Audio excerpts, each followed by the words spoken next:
America જવાનું સપનું આજે પણ લોકો જોવે છે, પરંતુ હવે અમેરિકા પહેલા જેવું ઇઝી નથી. સેટલમેન્ટ થવા માટે તમે સ્ટુડન્ટ વિઝા પર ગયા, F1 વિઝા લીધા, ત્યાં સેટલ થયા, જોબ કરી. આટલું ઇઝી હવે પહેલા જેવું અમેરિકા રહ્યું નથી. ઘણા બધા ઇમિગ્રેશન નિયમમાં, પોલિસીઝમાં વારંવાર ચેન્જ આવતા જ રહ્યા છે અને હજી પણ આવી રહ્યા છે. તો હવે આવામાં શું કરવું એક ઇન્ડિયન સિટીઝન તરીકે, જો તમારો પ્લાન છે જવાનું સ્ટુડન્ટ તરીકે કે પછી પ્રોફેશનલ તરીકે H1B વિઝા માટે, તો શું કરવાનું? આ નિયમોમાં ગભરાયા વગર કેવી રીતે તમે પોતાની જાતને પ્રોપર રીતે યુએસમાં જઈ શકો છો, સમજીશું આજના વિડીયોમાં. પણ એ પહેલા VTV ડિજિટલને મારી ચેનલને સબસ્ક્રાઇબ કરી દેજો, સાથે બેલ આઇકન દબાવી દેજો, જેથી તમામ ઇમ્પોર્ટન્ટ અપડેટ તમને પહેલા મળે. Hello, ladies and gentlemen. This is your captain speaking. We'll be landing in the airport in just a few minutes. હા, ધીસ ઇઝ જાનવી. VTV વિદેશના આજના વિડીયોમાં જાણીશું કે હવે યુએસ જવું સેફ છે કે નહીં, અને જો આજે પણ યુએસ એક ડ્રીમ ડેસ્ટિનેશન છે, તો તમારે જતા પહેલા કઈ બધી વસ્તુની સાવચેતી રાખવી જોઈએ. વાત કરીએ અમેરિકાની, તો અમેરિકા હંમેશા એક હોટ ડેસ્ટિનેશન રહ્યું છે. કોઈ પણ ઇન્ડિયનની પહેલી પસંદગી અમેરિકા જ હોય, પરંતુ છેલ્લા કેટલા સમયથી ઇમિગ્રેશન સિસ્ટમમાં ચેન્જ આવવા, પોલિસીમાં બદલાવ આવવા, સ્ક્રુટિની થવી, આ બધા કારણોને લઈને સ્ટુડન્ટ વિઝા હોય કે પછી H1B પ્રોફેશનલિઝમ હોય, આ બંનેના વિઝા પર, વર્ક વિઝા પર પણ બહુ બધી ઇફેક્ટ થઈ છે.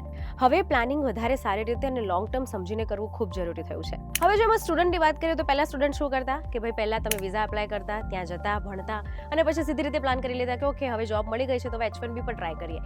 H1B વર્ક વિઝા મળે એટલે તમે સેટલમેન્ટનો ટ્રાય કરતા. પરંતુ આટલું ઇઝી હવે પથવે અમેરિકાનું રહ્યું નથી.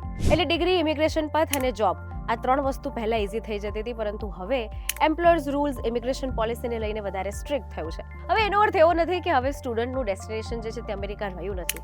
ઓપોર્ચ્યુનિટી તો છે, પરંતુ એની સાથે કમ્પ્લાયન્સ વધી ગયું છે, સ્ક્રુટિની વધી ગઈ છે, ડોક્યુમેન્ટેશન પર વધારે ભાર આપવામાં આવી રહ્યો છે. એટલે કોઈ પણ સ્ટુડન્ટે યુનિવર્સિટી ચૂઝ કરતા પહેલા ખાલી રેન્કિંગ નહીં, પરંતુ યુનિવર્સિટીનું ઇન્ડસ્ટ્રી કનેક્શન પણ ચેક કરવું જરૂરી છે, જેની સાથે કરિયર આઉટકમ્સ પર પણ ધ્યાન આપવું જરૂરી છે. તો આ હતી સ્ટુડન્ટ વિઝાની વાત, F1 વિઝાની વાત. પરંતુ આ સાથે જો H1B વર્કર્સના વિઝાની વાત કરીએ તો ત્યાં પણ હવે એવું જ હાલત છે.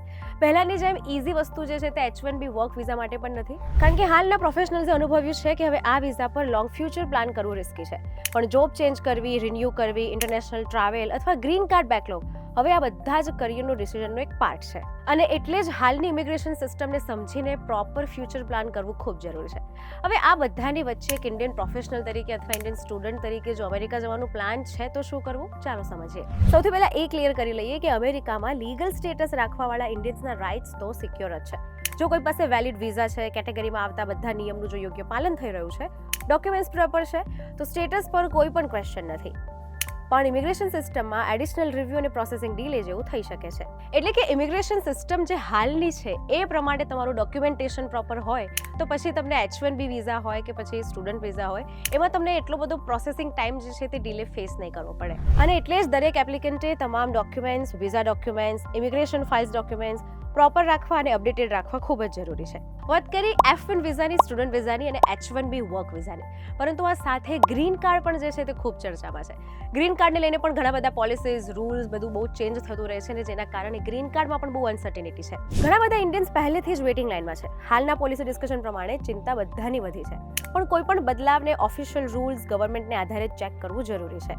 એ અમેરિકા હોય કે બીજું કોઈ પણ કન્ટ્રી કેમ ના હોય, વારંવાર જો પોલિસીઝ ચેન્જ થતી હોય, રૂલ્સ ચેન્જ થતા હોય, તો કોઈ પણ સોશિયલ મીડિયાની અફવા પર ધ્યાન આપવા કરતાં તમારે ગવર્મેન્ટની ઓફિશિયલ વેબસાઇટ પર દરેક વસ્તુ ચેક કરવી, પછી પ્લાન કરવું ખૂબ જરૂરી છે. એટલે તમે પણ જો એવા ઇન્ડિયન એપ્લિકન્ટ છો કે જે અમેરિકા જવાનું પ્લાન કરી રહ્યા છો, તો તમારા બધા માટે એક ઇઝી ટેક હવે આ જ છે કે તમારા ડોક્યુમેન્ટેશન પ્રોપર રાખો.